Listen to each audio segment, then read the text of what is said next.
भारतीय उद्योगपति गौतम अडानी को साल 2023 की शुरुआत में काफी बड़ा झटका लगा था। अमेरिकी संस्थान हिंडनबर्ग की रिपोर्ट आने के बाद से अडानी की कंपनियों के शेयर धराशायी हो गए थे और 2 महीने तक इनमें लगातार गिरावट देखने को मिली थी। मगर अब इन सब के असर से उबरते हुए गौतम अडानी एक बार फिर से वापसी करते नजर आ रहे हैं और साथ ही साथ उन्होंने एशिया के दूसरे सबसे अमीर इंसान होने का रुतबा फिर से हासिल कर लिया। बड़ी बात यह है कि गौतम अडानी की नेटवर्थ में गिरावट आने के बावजूद भी वो इस पायदान पर पहुंच गए। मजे की बात यह है कि गौतम अडानी के इस पोजीशन पर आने से चीन को बड़ा झटका लगा है। ब्लूमबर्ग बिलियनियर्स इंडेक्स की रिपोर्ट के मुताबिक गौतम अडानी ने चीन के अरबपति जोंग शानशान को पीछे छोड़ते हुए टॉप 10 बिलियनियर्स में फिर से एंट्री की।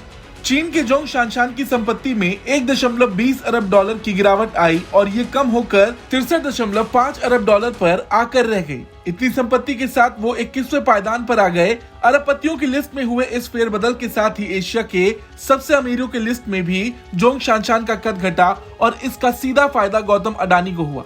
एशिया सेकेंड रिचेस्ट व्यक्ति बनकर अडानी ने नुकसान होने के बावजूद अपना खोया हुआ रुतबा एक बार फिर से वापस पाने में सफलता पाई।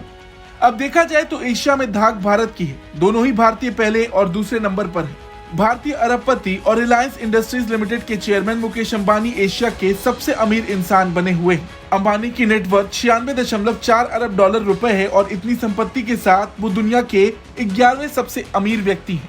वहीं ब्लूमबर्ग बिलियनियर्स इंडेक्स के मुताबिक अरबपतियों की लिस्ट में पहले पायदान पर टेस्ला सीईओ एलन मस्क है।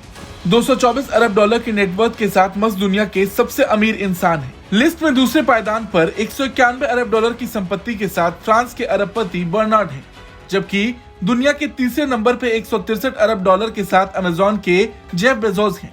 130 अरब डॉलर की नेटवर्थ के साथ बिल गेट्स चौथे और वहीं 127 अरब डॉलर की संपत्ति लेकर लैरी एलिसन 5वें पायदान पर है। हाँ, एक बात और, गौतम अडानी के साथ साथ रूस के राष्ट्रपति पुतिन को भी काफी फायदा मिला।